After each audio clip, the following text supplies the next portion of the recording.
45 minute तक मैं बंधक था। साला पंडित पागल हो गया है। जो तमाम साधु संत थे जिन्हें आप जानते भी नहीं थे 10 वर्ष पहले, वो इस समय बहुत ज़्यादा सुर्खियाँ बटोर रहे हैं, सुख सुविधाएँ पा रहे हैं सरकारों की तरफ से। लेकिन जो हमारे सनातन की रीढ़ उनके साथ अनदेखी की जा रही है। शंकराचार्य हैं क्या? अगर 4 मठ ही न होते तो हिंदू धर्म कहाँ से होता? अब तक हिंदू धर्म विलुप्त हो गया होता। मुख्यमंत्री से पहले वो मठाधीश हैं, संत हैं, तो उनको ये जानकारी होनी चाहिए कि वो शंकराचार्य हैं या नहीं। वो तो बात की बात है, लेकिन एक दंडी स्वामी, एक दंड उन्होंने धारण कर रखा है। एक शिव भक्त विपक्षी नेता हैं जो सदैव सनातन पर ब्राह्मणों पर उंगली उठाते रहते हैं। अब ब्राह्मण सदैव सनातन की रक्षा के लिए अपने सर कटाता रहता है। सामान्य वर्ग के छात्र छात्रा जब यूनिवर्सिटी कॉलेज में पढ़ने जाएंगे, स्वघोषित अपराधी, उनको अपराधी मान लिया जाएगा। ये व्यवस्था यूजीसी में है। इस्तीफे का कारण बताया कि मैंने इसलिए इस्तीफा दिया, एक मैसेज जाए देश में प्रदेश में कि अब जनरल गार्ड विशेष करके ब्राह्मण अब आपके साथ नहीं है। जब उनके थाने में उनके साथ मारपीट की गई, सुनकर रूह कांप जाती है, हमारी भी रूह कांप। सवेर उसका विनाश होता है, सर्वनाश होता है। ये हम नहीं कह रहे हैं, ये वेद पुराण कह रहे हैं। एक तो दुख हो रहा है कि कितनी लगन से आपने पढ़ाई लिखाई की होगी। दोस्तों नमस्कार, क्या आप ब्राह्मणों का नरसंहार चाहते हैं? ये मैं ब्राह्मण सांसद विधायकों से पूछना चाहता हूँ। क्या बहन बेटियों का सड़कों पर रेप होगा तब भी आप चुप रहोगे? क्या घुंघरू पहन रखा है, कब बोलोगे? प्रयागराज के डीएम किसके लिए रोटी सेक रहा था, क्या वह शंकराचार्य है? ये बातें बरेली के सिटी मजिस्ट्रेट जो अभी कल 26 जनवरी के दिन इस्तीफा दिया था, उन्होंने सारी बातें कही। अलंकार अग्निहोत्री ने, ब्राह्मण वर्ग से आने वाले पीसीएस अफसर अलंकार ने शंकराचार्य के अपमान और यूजीसी यूनिवर्सिटी ग्रांट कमीशन के नए कानून से नाराज होकर सोमवार को इस्तीफा, गणतंत्र दिवस के बाद उन्होंने इस्तीफा दे दिया था। और इस्तीफा 5 पेज का इस्तीफा लिखने के बाद जो बाहर नेम प्लेट लगी होती उसके सामने उन्होंने रिजाइन लिख दिया था। एक नए चलन का शुरुआत किया था। आप बता दें, आज शंकराचार्य अवमुक्तेश्वरानंद और सीएम योगी सरकार के जो विवाद का समय लगभग 10 दिन बीत चुका है। मौनी अमावस्या 18 जनवरी से विवाद चल रहा है। अभी तक ये विवाद थमने का नाम नहीं। इस विवाद ने बहुत ज़्यादा तूल पकड़ लिया है। अब ये ब्राह्मण बनाम सरकार की लड़ाई सामने जिस प्रकार से दिख रहा है कि ब्राह्मण बनाम सरकार की लड़ाई होती जा रही है।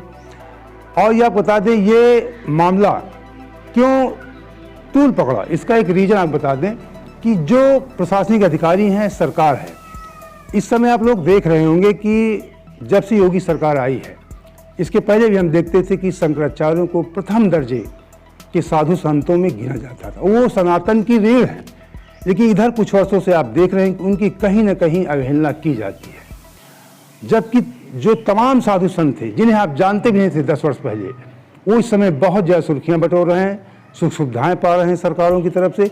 लेकिन जो हमारे सनातन की रीढ़ उनके साथ अनदेखी की जा रही है। और ये हम वेद पुराण भी पढ़ते हैं। आप बता दें, अभी अलंकार अग्निहोत्री के संबंध में बात करते हैं, उन्होंने क्या क्या कहा। लेकिन उसके पहले आपको जानना चाहिए कि शंकराचार्य हैं क्या। जब हमारा इस समय बहुत सारे लोग सोशल मीडिया पर कह रहे हैं कि इन्होंने हिंदुओं के लिए कुछ नहीं किया। अरे हिंदू ही नहीं रहता तो हिंदुओं के लिए आप क्या करेंगे?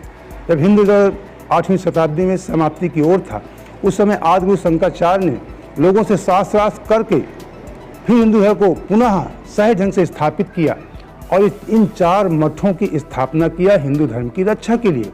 अगर 4 मठ ही न होते तो हिंदू धर्म कहाँ से होता? अब तक हिंदू धर्म विलुप्त हो गया होता, तभी विलुप्त होने के कगार पे था। जो आज तथाकथित कुछ लोग सोशल मीडिया पे कहते हैं कि इन्होंने हिंदुओं के लिए क्या किया, जो सनातन की रीढ़ है, उनसे बार बार प्रमाण मांगा जा रहा है, नोटिस दिया जा रहा है कि आप शंकराचार्य होने का प्रमाण दें। कभी इसके पहले सरकारें शंकराचार्यों से प्रमाण नहीं मांगती थी।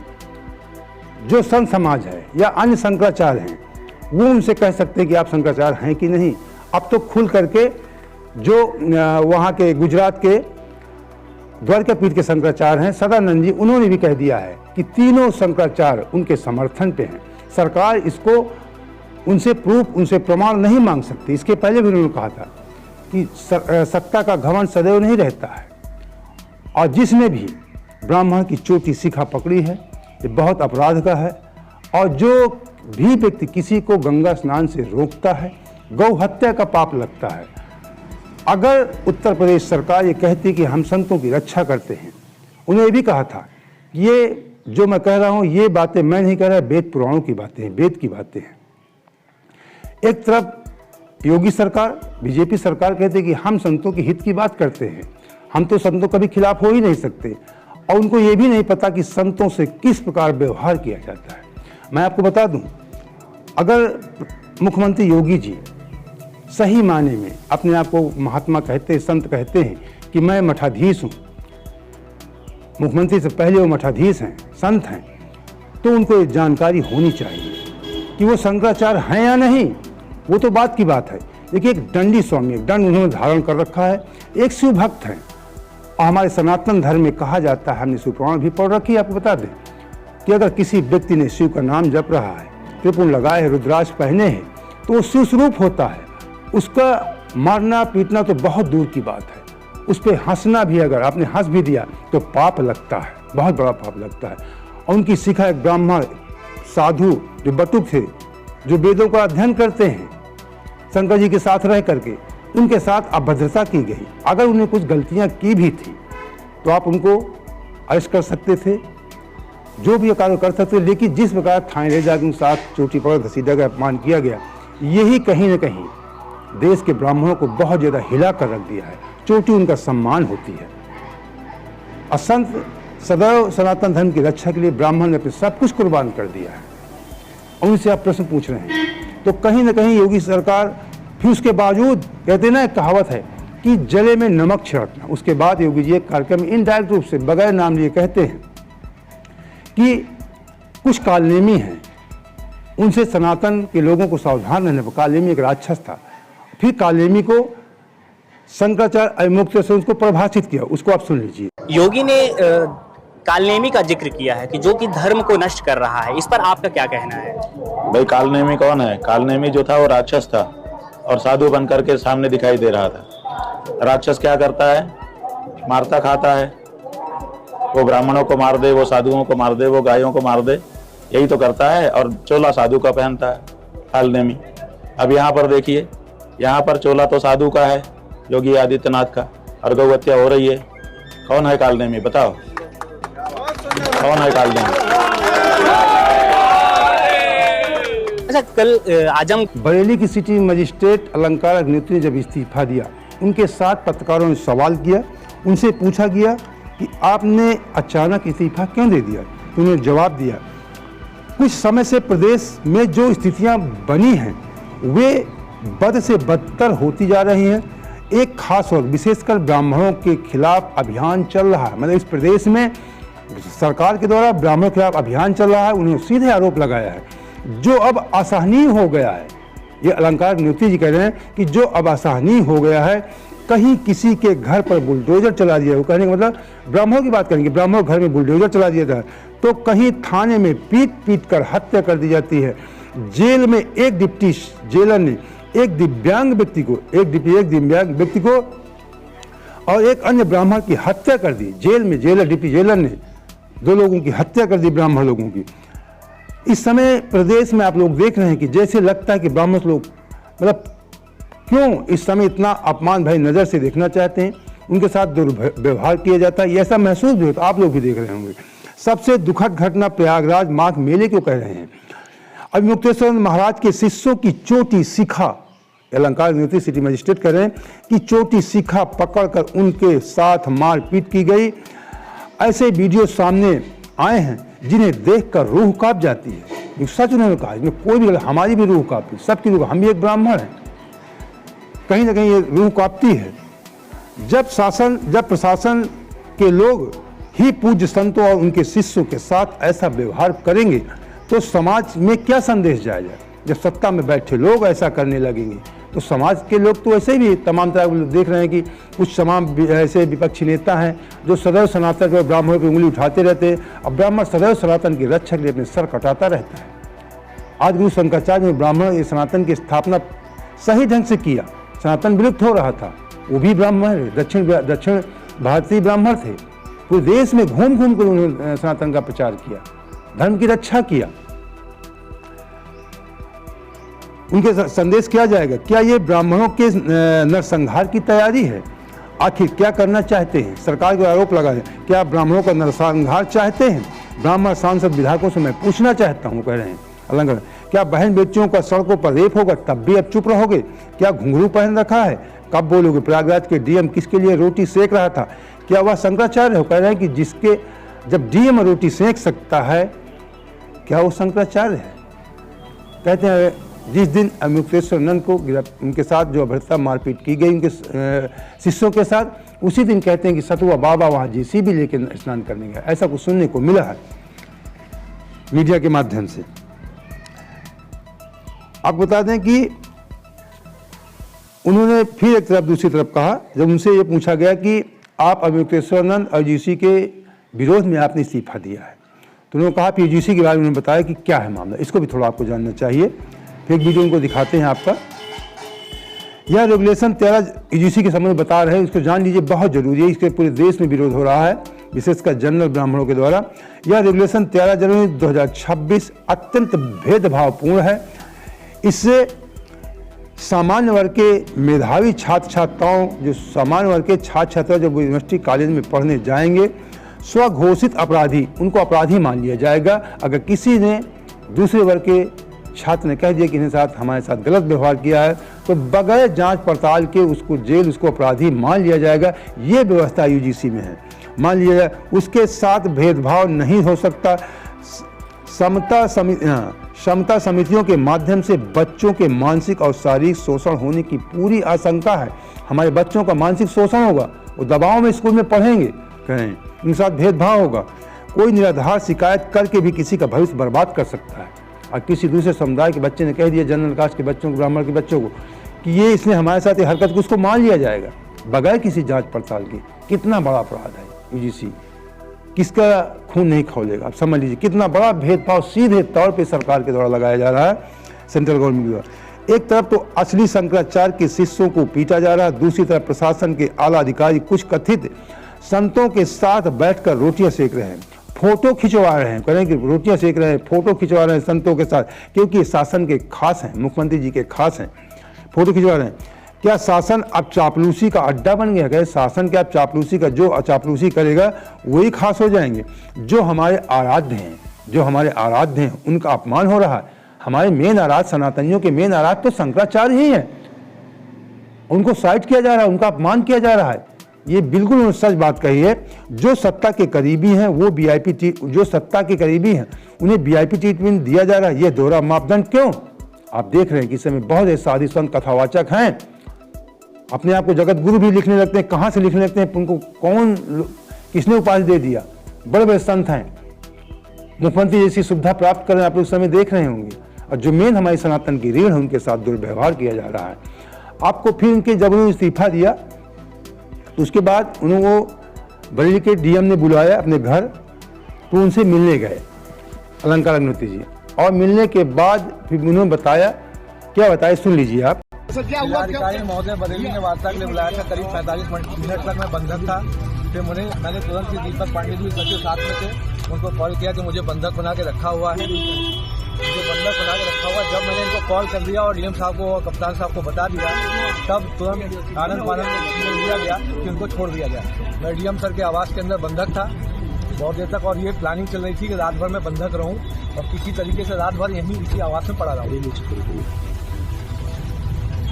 लखनऊ से कॉल आया था और उसमें स्पीकर फोन डीएम साहब जो है अंदर बात कर रहे थे, ये बात करना भूल गए।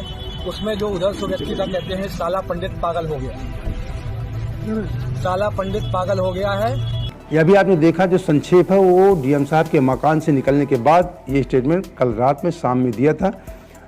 फिर वो अपने दूसरे स्थान में पहुंच के विस्तार बताते हैं, उसको भी आपको दिखाते हैं। लेकिन उसके बाद उन्होंने कहा कि ऐसी व्यवस्था में हम अपने बच्चों को कैसे पढ़ें जहाँ पे उनके न्याय के नाम पे उनके साथ शोषण किया जाएगा हमारे बच्चों के साथ। मैं उन जनप्रतिनिधियों से पूछना चाहता हूँ, सांसद विधायकों के उन जनप्रतिनिधियों से पूछना चाहता हूँ कि जो ब्राह्मण समाज के नाम पे वोट ले करके आज कारपोरेट एम्प्लॉय, जिस प्रकार प्राइवेट फैक्ट्रियों कंपनियों में काम करते हुए कारपोरेट एम्प्लॉय की तरह चुप बैठे हैं, क्या आप ब्राह्मणों का नरसंहार चाहते हैं? क्या आप ब्राह्मणों का नरसंहार चाहते हैं? सांसद विधायकों से पूछना चाहता हूँ, क्या घुंघरू पहन रखा है, कब बोलोगे? वो कह रहे हैं कि हमारी बहनों सड़कों पर रेप होगा, कह रहे हैं कि आपने ब्राह्मण के नाम से टिकट लिया था, ब्राह्मण की आप नेता हैं इस नाम से आपने टिकट लिया था, ब्राह्मणों को आपने वोट लिया, अब आप जीत गए तो कोई मतलब नहीं। ब्राह्मणों की समस्याएं, ब्राह्मणों का अपमान हो रहा है, इससे अब कोई मतलब नहीं।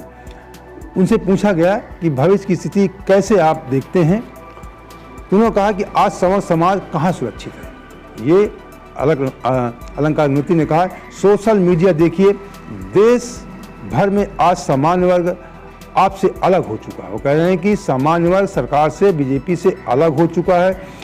इस केंद्र सरकार और राज्य सरकार दोनों, कह रहे हैं कि केंद्र सरकार और राज्य सरकार दोनों अल्पमत में सरकारें हैं, और ये कह रहे हैं कि ये ना जनतंत्र बचा है ना गणतंत्र है, यह केवल भ्रमतंत्र है हमारा देश। न जनतंत्र बचा है, लोकतंत्र गणतंत्र कुछ भी नहीं आवे। सरकारें अल्पमत में है और केवल बांटो और राज करो की नीति चल रही है, उन्होंने कहा।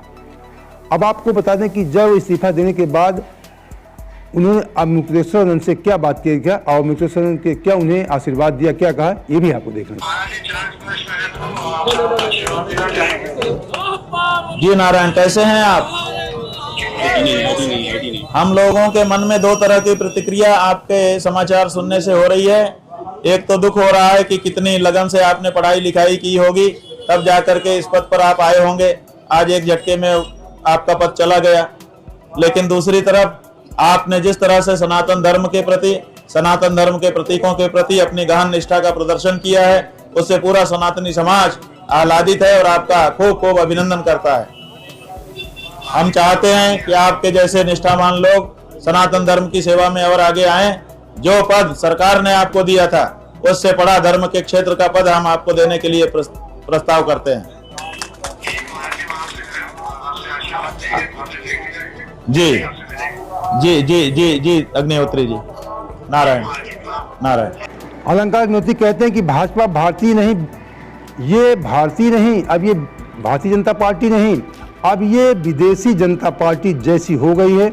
मैंने इसलिए इस्तीफा दिया कि इससे एक मैसेज जाए कि सामान्य वर्ग अब आपके साथ नहीं है। उन्होंने इस्तीफे का कारण बताया कि मैंने इसलिए इस्तीफा दिया, एक मैसेज जाए देश में प्रदेश में कि अब जनरल का विशेष करके ब्राह्मण अब आपके साथ नहीं है। उन्होंने ये दर्शाने का प्रयास किया है, अपनी नौकरी दांव पे लगा। मैं बता दूं उनकी नौकरी बहुत पुरानी भी नहीं थी, अभी 6-7 वर्ष पुरानी उनकी नौकरी है, नए उम्र के हैं। अलंकार नृत्य जी, मैं कहेंगे मैं अपना इस्तीफा राज्यपाल जिलाधिकारी चुनाव आयोग ERO होने के नाते सबको भेज दिया मैंने, वो कह रहे हैं। उनसे एक सवाल किया गया कि अब आप क्या चाहते हैं, तो उन्होंने कहा कि मैं बजरंग बली को साक्षी मान, बजरंग बली के भक्त हैं। अब बता दें, जब उन्होंने बजरंग बली की फोटो अपने ऑफिस में लगाया था, तब भी उस भीम आर्मी के द्वारा बवाल किया गया था। फिर कुछ शाला अधिकारी और पुलिस विभाग ने समझा बुझा के मामले को रफा दफा किया। तो वो हनुमान भक्त ने अपने ऑफिस में हनुमान जी की फोटो उन्होंने लगा रखी थी, उसमें भी बवाल हुआ था। वो कहना है कि मैं बजरंग बली को साक्षी मानकर, मैं बजरंग बली को साक्षी मानकर यह कदम उठा रहा हूँ, अपनी इस्तीफा लिया कि मैं बजरंग बली को साक्षी मान के यह कदम उठा रहा हूँ। अब समय आ गया है कि समाज और अधिकारी इस अन्याय के खिलाफ असहयोग आंदोलन, जो अंग्रेजों के खिलाफ हुआ था, गांधी जी ने कहा था, असहयोग आंदोलन की तरह बायकाट करें।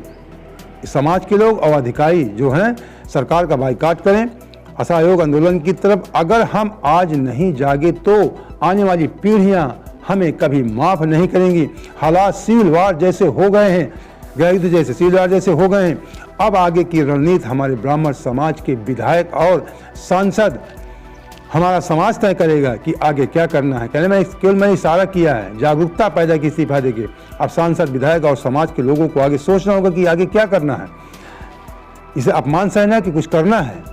इसलिए मैंने भगवान बजरंगबली को साक्षी मानकर यह कर दिया, इस्तीफा दे दिया।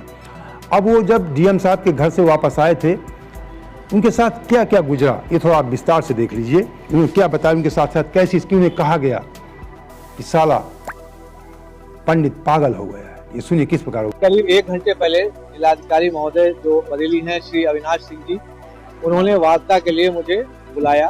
तो मैं उनकी आदर सत्कार करते हुए, क्योंकि वो हमारे अभिभावक भी रहे हैं और अधिकारी, हमारे सीनियर अधिकारी हैं, मैं वहाँ पर गया। तो वहाँ पर जब गया तो वहाँ पे उस समय तक कप्तान साहब श्री अनुराग आर्या जी नहीं थे। 5 से 10 मिनट के बाद जिलाधिकारी महोदय द्वारा कप्तान साहब को कॉल करके श्री अनुराग आर्या जी को बुलाया गया। इस दौरान जो हमारे साथ सचिव साहब जो है बार एसोसिएशन बरेली के सचिव साहब दीपक पांडे जी भी थे, मेरे साथ में थे।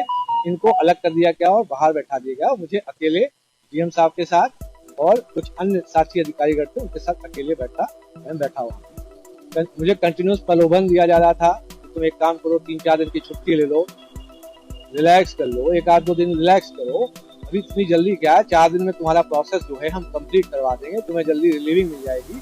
एक प्रेशर टैक्टिक्स और जो नहीं होता है कि प्रलोभन देते हुए अरे अभी कुछ चिंता करने की जरूरत नहीं, हम आपके साथ हैं और 4 दिन बाद एग्जीक्यूट कीजिएगा, कोई दिक्कत नहीं है। उनका ये आशय ये था कि जो SIR का जो काम हुआ है उसका बहाना लेके कि 26 जनवरी को SIR के काम से मैं बहुत प्रेशराइज था, इसलिए जो सिटी मजिस्ट्रेट बरेली अलंकार न्यायाधीश ने रिजाइन दे दिया है और अभी वो 3-4 दिन की छुट्टी में चले गए हैं, ऐसा उनकी प्लानिंग चल रही थी। इस बीच करीब 20 मिनट पहले, क्योंकि मैं अभी 10-12 मिनट पहले आया हूँ, करीब 25 मिनट पहले संभवतः लखनऊ से एक कॉल आया। जब कॉल आते ही उस समय तक डीएम साहब और कप्तान साहब अगल बगल बैठे थे। डीएम साहब उठकर बगल वाले बाथरूम में चले गए। बगल वाले बाथरूम में वो स्पीकर फोन पे थे। उधर से आवाज आई कि ये साला पंडित पागल हो गया है, इस साले को रात भर अपने आवास में बंधक बना के रखो, इसको साले को जाने मत देना। जैसे ही मैंने सुना तुरंत मैंने दीपक पांडे जी जो बार एसोसिएशन के सचिव हैं उनको कॉल किया। मैंने उनको बता दिया कि मुझको बंधक बना लिया गया है, रात भर छोड़ेंगे नहीं। जब डीएम साहब जब बाथरूम से वापस आते हैं, क्योंकि मैं कप्तान साहब के सामने जो श्री अनुराग आर्या जी थे उनके सामने ही मैं फोन कर चुका था, तो उन्होंने बताया कि बाहर बता चुके हैं कि हमें बंधक बना लिया गया है। तो आनंद फानंद में, क्योंकि मीडिया तक ये बात जा चुकी थी, मुझे तुरंत रिलीज किया गया। बड़ी मुश्किल से वहां एक तरीके से जान बचा के मैं भागा हूँ। अगर दीपक पांडे जी सचिव मेरे साथ नहीं होते तो वहां पे कुछ भी अभद्र घटना हो सकती थी। और ये आपको पता पड़ना है कि जिलाधिकारी महोदय को करीब 20 मिनट पहले इस लखनऊ के किस नंबर से कॉल आया है जिसमें वो ये बोल रहे हैं साला पंडित पागल हो। आपने मकान खाली करने को कहा है। मकान इसलिए अब खाली करना पड़ेगा क्योंकि जो है यहाँ पे अब खतरा है। आपको जानता यहाँ पे अब खतरा हो गया, क्योंकि जिस तरीके से जो अभी रवैया था, जो लखनऊ से जो कॉल आया था उसका बहुत ही विरोधी रवैया था मेरे प्रति। जब ये बोल रहे हैं कि साला पंडित पागल हो गया है, इसको यहीं बंधक बना के रात भर यहीं बिठा के रखो। जब ये मैं इनसे यही कहूंगा कि यहाँ बहुत ही बुरी स्थिति है। एक स्वविवेक से कोई व्यक्ति अगर रिजाइन करके हट रहा है, एक अपने समाज की आवाज उठाना चाहता है, उसको दबाया जा रहा है। कैसे करके ये इस चीज को जो हमारे रेजिग्नेशन जो हमने त्याग पत्र दिया है, यह सिद्ध करना चाहते थे कि मानसिक रूप से विक्षिप्त हैं। बिकॉज SIR में बहुत ज्यादा इनको प्रेशर था। SIR का जो प्रेशर है वो तो बहुत कब का खत्म हो गया, सब काम जो है खत्म हो, डिजिटाइजेशन सब कब का कंप्लीट हो गया। अब तो सिर्फ नोटिस फेस पे काम चल रहा है। अब थोड़ा अलंकार नीति का बैकग्राउंड जान लीजिए कि है क्या, कैसे इतनी ज्यादा सुर्खियों में आ गए ये और इनकी शैक्षिक योग्यता क्या है, ये आपको जानना चाहिए। बता दें 1998 में यूपी बोर्ड 12वीं की परीक्षा में अलंकार को 21वां स्थान मिला था। मतलब प्रदेश में टॉपर हैं।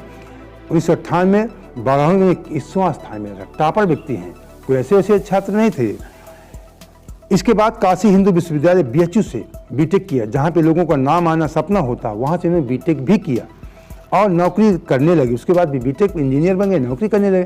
फिर 2014 में जब अलंकार के सभी छोटे भाई मतलब अच्छी नौकरियों में सेटल हो गए, तो बहन की शादी हो गई, बहन की शादी भी हो गई, तो उन्होंने नौकरी छोड़ करके यूपी PCS की तैयारी करने लगे। PCS की तैयारी करने लगे और 2019 के बैच में उन्होंने क्वालिफाई किया, फिर उन्होंने अपनी नौकरी ज्वाइन कर लिया। ये उनका बैकग्राउंड है अलंकार अग्निहोत्री जी का। तो अलंकार अग्निहोत्री जैसे बहुत सारे लोग हैं जिन्होंने कहा कि खून खौल जाता है, सच बात है, जो वाकई सनातनी है और ब्राह्मण है, ब्राह्मण का जन्म उसके कुछ है अस्तित्व, तो निश्चित तौर पे वो अपनी चोटी का और विशेषकर शंकराचार्यों का, कुछ लोग जो आरोप लगा शंकराचार्य हैं कि नहीं, बड़बोले हैं, क्या हैं, सब उनकी गलतियां माफ है। वो शंकराचार्य हैं या नहीं, दंडी तो हैं, शिव भक्त तो हैं, बस इतना पर्याप्त है और कुछ नहीं चाहिए। प्लस साथ में आपने जो जिस प्रकार वो बटुक बता रहे थे, जब उनके थाने में उनके साथ मारपीट की गई, सुनकर रूह कांप जाती है, हमारी भी रूह कांप गई। उन्होंने बताया कि मेरे दंड से ही मुझे पीटा गया, मेरे दंड से ही मुझे पीटा गया। उन्होंने कहा कि जो दंड होता है संतों का, जो छूना पाप होता है, उस दंड से उन्हें पीटा गया, लातों से मारा गया। उन्हें पीठ में लात मार रहे थे, बताया चोटी पकड़ गई। आपने भी वीडियो देखा, पूरे देश ने देखा किस प्रकार उसे घसीटा जा रहा था।